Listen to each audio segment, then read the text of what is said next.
നമസ്കാരം. പാമരൻ്റെ ഗീത 12-ാം ദിവസം. എല്ലാ പ്രിയപ്പെട്ട പ്രേക്ഷകർക്കും ശ്രോതാക്കൾക്കും സ്വാഗതം. ഇന്ന് നാം ചർച്ച ചെയ്യുന്നത് ഭഗവത്ഗീതയിലെ അധ്യായം 1 അർജുന വിഷാദ യോഗത്തിലെ 7-ാമത്തെ ശ്ലോകം. ആ ശ്ലോകം നമുക്ക് നോക്കാം. അസ്മാകം തു വിശിഷ്ടായേ താൻ നിബോധ ദ്വിജോത്തമ നായക മമ സൈന്യസ്യ സംജ്ഞാർത്ഥം താൻ ബ്രവീമിതേ.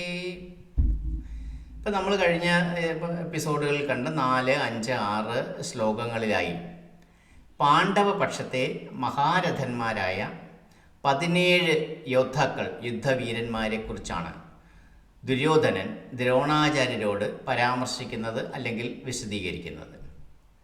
അവരിൽ മിക്കവരും ദ്രോണാചാര്യരുടെ ശിഷ്യന്മാർ തന്നെയാണ്. എന്നാൽ ദ്രോണാചാര്യർ ഇതേവരെ ഒരു പ്രതികരണവും നടത്തിയിട്ടില്ല.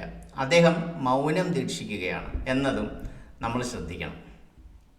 അപ്പോൾ ഇന്നത്തെ ഈ 7-ാമത്തെ ശ്ലോകത്തിൽ ദുര്യോധനൻ ദ്രോണാചാര്യരോട് എന്താണ് പറയുന്നത്? എൻ്റെ സൈന്യത്തിൽ മമ സൈന്യസ്യ, നമ്മെ ശരിയായ രീതിയിൽ നയിക്കുന്ന വിശിഷ്ടരായ യോഗ്യരായ പ്രധാനപ്പെട്ടവരായ നായകന്മാരായി ആരെല്ലാമാണ് ഉള്ളത് എന്ന് ഇനി ഞാൻ അങ്ങയുടെ അറിവിലേക്കായി, സംജ്ഞാർത്ഥം എന്നുള്ള വാക്കിൻ്റെ അർത്ഥമാണ് അങ്ങയുടെ അറിവിലേക്കായി പറയാം, പരിചയപ്പെടുത്താം. അല്ലയോ ബ്രാഹ്മണ ശ്രേഷ്ഠ, ദ്വിജോത്തമ എന്നുള്ള സംബോധനയുടെ അർത്ഥം ബ്രാഹ്മണ ശ്രേഷ്ഠ, അങ്ങ് കേട്ടാലും അറിഞ്ഞാലും മനസ്സിലാക്കിയാലും. ദുര്യോധനൻ ശരിക്കും എന്താണ് ഉദ്ദേശിക്കുന്നത്? ദ്രോണാചാര്യർക്ക് ആരെയും അറിയാത്ത ഒരാളൊന്നും അല്ല.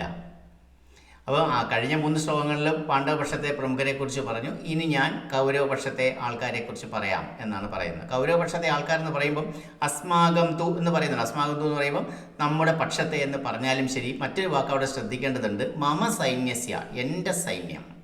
ദുര്യോധനൻ സ്വയം അങ്ങനെയാണ് പറയുന്നത്.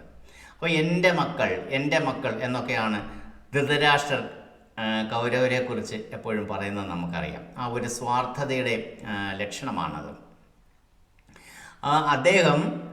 അദ്ദേഹത്തിൻ്റെ മകനായ ദുര്യോധനനും അദ്ദേഹത്തിൽ നിന്ന് ഒട്ടും തന്നെ വ്യത്യസ്തനല്ല. എപ്പോഴും എൻ്റെ എന്ന് പറയുന്ന സ്വഭാവക്കാരനാണ്. തന്നോടൊപ്പം നിലയുറപ്പിച്ചിരിക്കുകയാണ് ദ്രോണാചാര്യർ.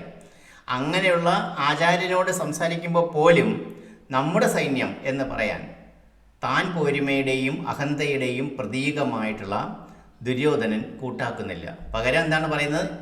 മമ സൈന്യസ്യ, എൻ്റെ സൈന്യം എന്നാണ് പറയുന്നത്. അപ്പോൾ ഇദ്ദേഹത്തെ ദ്വിജോത്തമ, ബ്രാഹ്മണ ശ്രേഷ്ഠ എന്നൊക്കെ ഈ അവസരത്തിൽ വിശേഷിപ്പിക്കുന്നത് എന്തിന് എന്ന് നമുക്ക് നോക്കാം. ആയുധവിദ്യയിൽ അഗ്രഗണ്യനാണ്, അദ്വിതീയനാണ്, ആചാര്യനാണ് ദ്രോണർ. അദ്ദേഹം യുദ്ധഭൂമിയിൽ ഇങ്ങനെ യുദ്ധം ചെയ്യാൻ തയ്യാറെടുത്ത് വന്നിരിക്കുകയാണ്. കാര്യം ശരിയാണ്, അദ്ദേഹം ജന്മം കൊണ്ട് ബ്രാഹ്മണനാണ്. പക്ഷേ എന്നാലും ഈ യുദ്ധത്തിൻ്റെ ഈ അവസരത്തിൽ അദ്ദേഹത്തെ ബ്രാഹ്മണശ്രേഷ്ഠ എന്ന് മാത്രം വിശേഷിപ്പിക്കുന്നതിൽ ദുര്യോധനൻ്റെ ഭാഗത്തു നിന്ന് ഒരു അനൗചിത്യമുണ്ട്.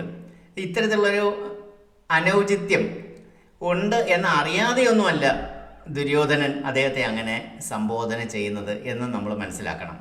ദുര്യോധനൻ കുറച്ച് പ്രോത്സാഹനവും പ്രചോദനവുമൊക്കെ ഇത് പറയുമ്പോൾ ദ്രോണാചാര്യരിൽ നിന്ന് പ്രതീക്ഷിക്കുന്നുണ്ട്. കാര്യം ദുര്യോധനന് നല്ല പരാജയ ഭീതിയുണ്ട്. ദുര്യോധനന് നല്ല കുറ്റബോധമുണ്ട്. എൻ്റെ പ്രവൃത്തികൾ കൊണ്ടാണ് ഇങ്ങനെയൊക്കെ സംഭവിച്ചതെന്നും ഈ യുദ്ധം അനിവാര്യമായതെന്നും ഏറ്റവും നന്നായിട്ട് അറിയാവുന്ന ആൾ അദ്ദേഹം തന്നെയാണ്. അപ്പോൾ അദ്ദേഹത്തിന് പരാജയ ഭീതിയുണ്ട്, ഭയാശങ്കയുണ്ട്. യഥാർത്ഥത്തിൽ അദ്ദേഹം ഭയചകിതനാണ്. അതുകൊണ്ടാണ് അദ്ദേഹം ആദ്യം എതിർപക്ഷത്തേക്ക് നോക്കുന്നത്. അവിടെ ആരൊക്കെയാണ് അണിനിരന്നിട്ടുള്ളത് എന്നൊക്കെ നോക്കുന്നത്. അപ്പോൾ അദ്ദേഹത്തിന് ഇപ്പോൾ വേണ്ടത് ഒരു ആത്മവിശ്വാസം പകർന്നു നൽകാനായിട്ടുള്ള ഒരു പ്രചോദനം ആണ് അദ്ദേഹത്തിന്. പക്ഷേ യഥാർത്ഥത്തിൽ അദ്ദേഹത്തിന് ഇപ്പോൾ ആവശ്യം ഒരു മോട്ടിവേഷനാണ്. ശരിക്കും അദ്ദേഹം ദ്രോണാചാര്യരിൽ നിന്ന് പ്രതീക്ഷിക്കുന്നതും അതുതന്നെയാണ്. പക്ഷേ ദ്രോണാചാര്യർ ഒന്നും പ്രതികരിക്കുന്നില്ല, അദ്ദേഹം ഒന്നും മിണ്ടുന്നില്ല. നേരത്തെ പറഞ്ഞ പോലെ അദ്ദേഹം മൗനം ദീക്ഷിക്കുകയാണ്. അതുകൊണ്ട് അല്പം പരിഹാസത്തോടെ ബ്രാഹ്മണ എന്ന് സംബോധന ചെയ്തതാകാം എന്നും കരുതുന്നവരുണ്ട്. അത് മാത്രമല്ല, പാണ്ഡവപക്ഷത്തുള്ള പല പ്രമുഖരും, നേരത്തെ ദുര്യോധനൻ തന്നെ പേരെടുത്ത് പരാമർശിച്ച് എണ്ണി പറഞ്ഞ പലരും, മിക്കവാറും എല്ലാവരും തന്നെ ദ്രോണാചാര്യരുടെ ശിഷ്യന്മാരാണ്. അദ്ദേഹത്തിന് വളരെയധികം വേണ്ടപ്പെട്ടവരുമാണ്. അതുകൊണ്ടാണോ എനിക്ക് ഇദ്ദേഹത്തിൽ നിന്ന് ഞാൻ പ്രതീക്ഷിക്കുന്ന ഒരു പിന്തുണ ലഭിക്കാത്തത് എന്നുള്ളൊരു ചിന്ത ദുര്യോധനുണ്ട്.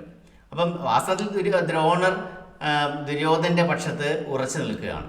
പക്ഷേ അദ്ദേഹത്തിൻ്റെ ആത്മാർത്ഥതയെക്കുറിച്ച്, തന്നോടുള്ള കൂറിനെക്കുറിച്ച് ദുര്യോധനന് സംശയമുണ്ട്. അദ്ദേഹത്തിന് പൂർണ്ണമായ വിശ്വാസമില്ല എന്നതും ഒരു യാഥാർത്ഥ്യമാണ്. അപ്പോൾ ആരെയൊക്കെയാണ് തൻ്റെ പക്ഷത്തെ പ്രമുഖരായി ദുര്യോധനൻ കണക്ക് കൂട്ടുന്നത്, ആരുടെയൊക്കെ പേരുകളാണ് ദുര്യോധനൻ പരാമർശിക്കാൻ പോകുന്നത്, അതെല്ലാം നമുക്ക് 8ാമത്തെ ശ്ലോകത്തിൽ നമുക്ക് കാണാം. അപ്പോൾ ഇന്നത്തെ ഈ ശ്ലോകം അവസാനിക്കുന്നതിന് മുമ്പ് ഇടയ്ക്ക് ഞാൻ കുറച്ച് പ്രധാനപ്പെട്ട വാക്കുകളുടെ അർത്ഥം പറഞ്ഞിരുന്നു, എങ്കിൽ ഒരിക്കൽ കൂടി പറയാം. അസ്മാകം തു എന്ന് പറഞ്ഞാൽ നമ്മുടെ പക്ഷത്ത്, അത് നമുക്കാകട്ടെ അല്ലെങ്കിൽ നമ്മുടെ ഇടയിലാകട്ടെ. ഒരു വാക്ക് പറഞ്ഞു തുടങ്ങുമ്പോൾ നമ്മൾ പറയല്ലോ നമ്മുടെ കൂട്ടത്തിൽ ആരൊക്കെയാണുള്ളത് നോക്കാം എന്ന് പറയുന്നതിനാണ് അസ്മാകം തു. തേ സംജ്ഞാർത്ഥം എന്ന് പറഞ്ഞാൽ അങ്ങേക്ക് അറിയാനായി, അങ്ങേക്ക് പ്രത്യേകിച്ച് അറിയാനായി അതാണ് ആ വാക്കിൻ്റെ അർത്ഥം. ബ്രവീമി എന്ന് പറഞ്ഞതിൻ്റെ അർത്ഥം ഞാൻ പറയുന്നു, ഞാൻ പറയാം, അല്ലെങ്കിൽ ഞാൻ പറഞ്ഞു തരാം.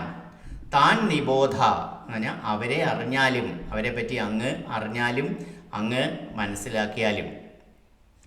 അപ്പോൾ ഇതാണ്. അപ്പോൾ നമുക്ക് സാധാരണ ഈ ശ്ലോകം ഒക്കെ നമ്മൾ പാരായണം ചെയ്യുമ്പോൾ ചില ബുദ്ധിമുട്ടുകളുണ്ട്. കാരണം നമുക്ക് സംസ്കൃതം എല്ലാവർക്കും അറിഞ്ഞുകൂടാ, ഇത് ഭയങ്കര കടുപ്പമുള്ള കട്ടിയുള്ള വാക്കുകളാണെന്നൊക്കെ നമ്മൾ വിചാരിച്ചിരിക്കും. പക്ഷേ ഒരു കാര്യം ശ്രദ്ധിച്ചു കാണുമല്ലോ, ഇതുവരെ നമ്മളിത് ഫോളോ ചെയ്യുന്നവർക്ക്, നമ്മളിതിൻ്റെ അർത്ഥമെല്ലാം മനസ്സിലാക്കുമ്പം നമുക്ക് സ്വാഭാവികമായിട്ടും വളരെ എളുപ്പത്തിൽ ഇത് ചൊല്ലാനായിട്ട് സാധിക്കും, അർത്ഥമറിഞ്ഞ് ചൊല്ലുമ്പോൾ. ഇപ്പോൾ നമ്മൾ ഓരോന്നിൻ്റെയും അർത്ഥം അറിഞ്ഞാണല്ലോ നമ്മൾ മുന്നോട്ട് പോകുന്നത്. അപ്പോൾ നമ്മൾ ഇതുവരെയുള്ള ഈ ഇന്നത്തെ ഉൾപ്പെടെയുള്ള 7 ശ്ലോകങ്ങളെ ആയിട്ടുള്ളൂ. അപ്പം നമ്മുടെയുള്ള ഭഗവത്ഗീതയിൽ ഇടയ്ക്ക് സമയം കിട്ടുന്ന സമയത്ത് 1 മുതൽ 7 വരെയുള്ള ശ്ലോകങ്ങൾ ഒന്ന് ചൊല്ലി പാരായണം ചെയ്ത് ശീലിക്കണം. അപ്പോൾ എല്ലാവരുടെയും കയ്യിലുള്ള ഭഗവത്ഗീത കയ്യിലെടുക്കുക. നമുക്ക് ഇന്നത്തെ ഈ എപ്പിസോഡ് അവസാനിക്കുന്നതിന് മുമ്പായിട്ട് നമ്മുടെ 7ാമത്തെ ശ്ലോകം നമുക്ക് ഒരുമിച്ച് ഒന്നുകൂടി പാരായണം ചെയ്യാം. അസ്മാകം തു വിശിഷ്ടായേ താൻ നിബോധ ദ്വിജോത്തമ നായക മമ സൈന്യസ്യ സംജ്ഞാർത്ഥം താൻ ബ്രവീമി തേ. നന്ദി, നമസ്കാരം.